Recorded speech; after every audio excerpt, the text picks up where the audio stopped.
mga amazing biking stories dito sa Amazing Earth. Gusto mo bang pumunta ng Boracay pero kapos ka sa pera?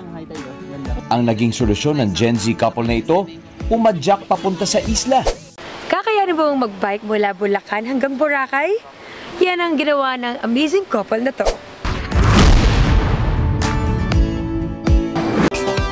Yan ang naging travel challenge ng magpartner na sina Rani Francisco at Reynalyn Reyes sa taga Bulacan.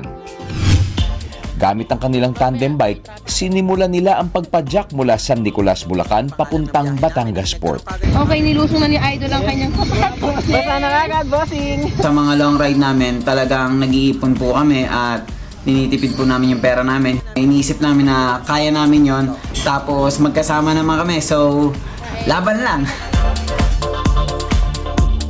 Ganado pang pumadyak si Rani, kaso So time check 1:41, nasa Muntinlupa na kami. 85 kilometers pa bago makarating kaming port. naulanan man walang makakapigil sa mga lakwatsera. Santa Rosa na. Lion City of South Luzon. 9 PM nang marating nila ang Malvar, Batangas. Magawan nga ng madaling araw at nakarating na tayo sa Banay-Banay 2nd sa San Jose, Batangas. Dito po muna tayo tumuloy kila Tatay Romy Isles. Sa day 2 ng kanilang Bulacan to Boracay Padyak Challenge. Sa Port of Batangas na kami. Nakabili na kami ng ticket. Yay! Tuloy na to. Pagdating sa Katiklan, sinalubong sila ng kaibigang biker na pinatuloy sila sa kanilang bahay sa isla.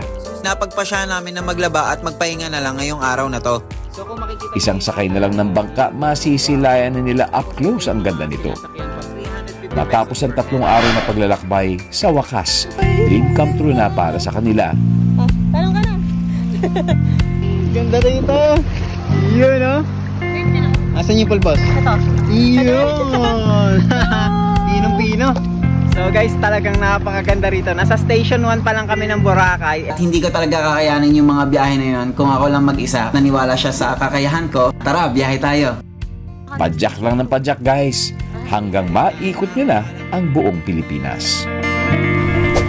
Kaya sa mga kapuso nating on the go, tutukan nyo ang live stream ng ating programa sa official accounts ng GMA Network, pati na rin sa YouTube at Facebook. At mag-comment din kayo sa ating mga kwentong amazing.